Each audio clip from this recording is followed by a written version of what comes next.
Picture a stadium packed with 80,000 screaming fans. The World Cup final is in its 89th minute. Down on the pitch, a player intercepts the ball. His chest is heaving. His skin is completely slick with sweat. His legs have already carried him across 7 miles of grass over the last hour and a half.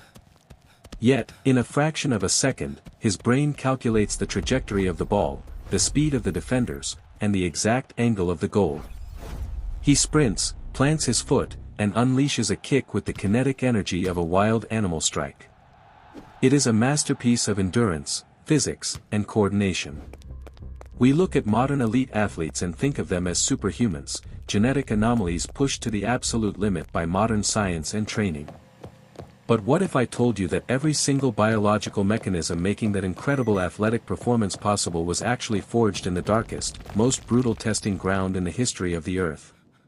What if I told you that the modern athlete is just a highly polished version of the most terrifying, relentless, and unstoppable apex predator the animal kingdom has ever seen? When you watch a soccer match, a marathon, or a baseball game, you are not just watching sports. You are watching a live demonstration of exactly how your ancient ancestors conquered the planet. Today, we are stripping away the jerseys and the stadiums to uncover the shocking, prehistoric biology of the human machine. And if you are obsessed with discovering the ancient survival software running inside your own body, you need to hit that subscribe button right now. We decode the hidden evolutionary secrets of the human race every single week, and you absolutely do not want to miss what we uncover next. To understand the terrifying athletic prowess of an ancient human, you have to forget everything movies have taught you about the Stone Age. We are often portrayed as weak, slow, and fragile creatures who only survived by hiding in caves and accidentally inventing fire. This is a complete lie. In the raw, physical world of the African savanna hundreds of thousands of years ago, humans were an absolute biological nightmare for everything else that lived there. Let's start with the most obvious disadvantage we seemingly have: speed. If you put an elite Olympic sprinter on a track against a cheetah, a lion, or even an antelope, the human gets absolutely destroyed. A cheetah can accelerate from 0 to 60 miles per hour in 3 seconds. Humans are, frankly, pathetically slow in a short sprint. But evolution didn't build us to be a sports car. It built us to be a heavily armored, all-terrain military tank with an infinite gas tank. Animals that run incredibly fast have a massive biological flaw. They are covered in fur, and they cannot regulate their internal body temperature efficiently while moving. When a cheetah sprints, its core temperature spikes violently. If it doesn't catch its prey in less than a minute, it literally has to stop and collapse in the shade, or its brain will boil inside its skull from the heat. The antelope running away from it has the exact same problem. They sprint, and then they have to stop and pant like a dog to cool down. Now, look at the human body. Evolution stripped away our thick fur and replaced it with millions of eccrine sweat glands. We are the sweatiest mammals on the face of the earth. When we run, our bodies are coated in water, which immediately evaporates in the air, pulling the heat directly out of our blood. This sounds like a minor detail, but in the brutal heat of the prehistoric savanna, sweat was the ultimate biological weapon. It unlocked a hunting strategy so ruthless that it almost sounds like a horror movie. It is called persistence hunting. Imagine you are an antelope. A group of ancient humans spots you. They don't try to outrun you. You sprint away, easily leaving them in the dust. You find a tree, stand in the shade, and try to cool down your boiling blood. But 10 minutes later, you see them coming over the hill. Just jogging. Slowly, steadily, relentlessly. You panic and sprint away again. You run for another mile. You stop. You are exhausted. Your temperature is rising dangerously high.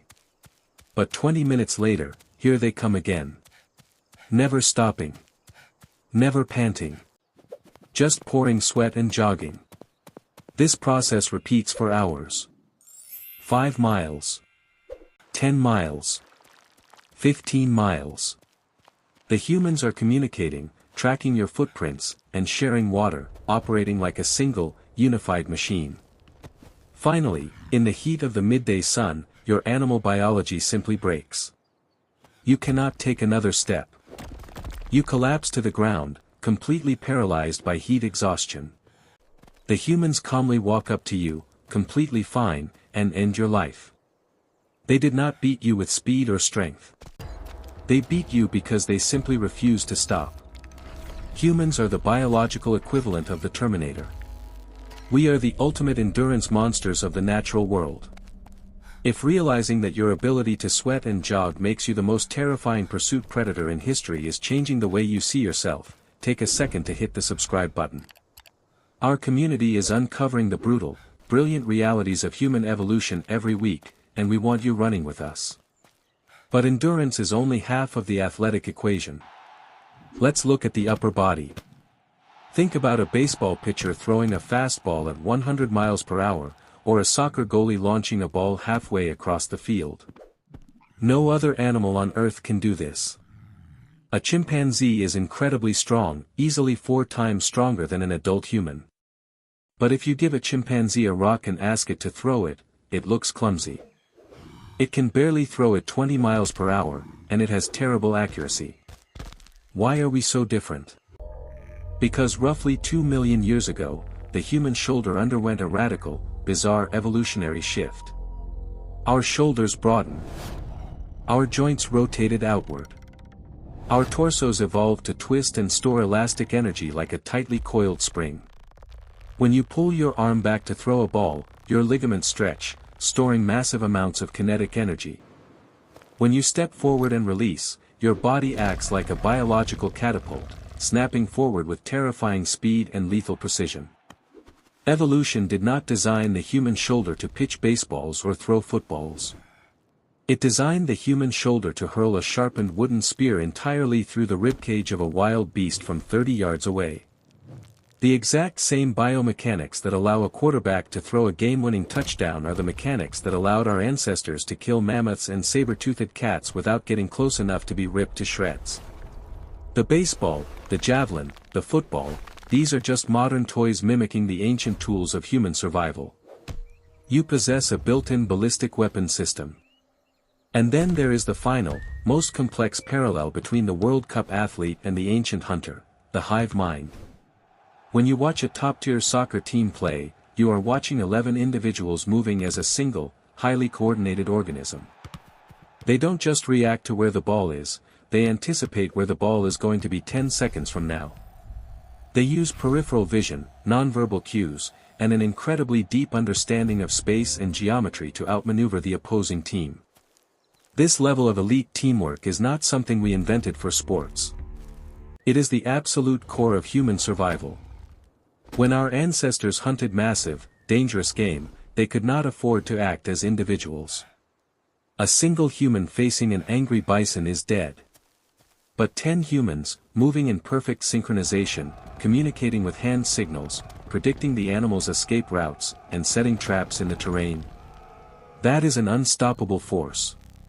To achieve this, the human brain had to evolve a highly advanced piece of software, the theory of mind. We are able to look at another human being, understand what they are thinking, and predict what they are going to do before they even do it. A midfielder knows exactly when his teammate is going to make a run toward the goal, just like an ancient hunter knew exactly when his brother was going to throw his spear. The pitch, the strategy, the formations, the defensive lines, all of it is just a safe, modernized simulation of the ancient, life-or-death chess match of the prehistoric hunt. We watch sports because, deep down in our DNA, we recognize the survival skills being displayed. We cheer for the marathon runner pushing through the pain because our genes remember what it felt like to chase prey across the burning savanna. We roar when the striker perfectly times a kick, or the pitcher throws a flawless strike, because our primitive brains recognize the lethal accuracy that kept our ancestors from starving. We celebrate the teamwork, the sacrifice, and the strategy, because those are the exact social glues that kept the human tribe alive when the world was full of monsters. The modern athlete is not an anomaly. They are simply tapping into the ancient, sleeping software that every single one of us carries inside our genetic code. You were born from a lineage of relentless, unstoppable endurance predators. Your body was engineered to cross deserts, to throw weapons with deadly precision, and to outsmart everything else on the planet. You are not fragile. You are the apex of million years of brutal, bloody evolution. So the next time you watch a World Cup match, or the Olympics, or even just someone jogging down your street, don't just see a game. Look closer. See the sweat. See the mechanics. See the ancient ghosts of the savannah running right alongside them. Thank you for exploring the wild, athletic history of the human machine with us today. If this video changed how you look at sports, your own body, and the history of our species, prove it by hitting the subscribe button and leaving a like. We are decoding the powerful secrets hidden in your DNA every single week, and we want you in the tribe for the next adventure. Until next time, remember where you came from, respect your biology, and never forget that you were born to run.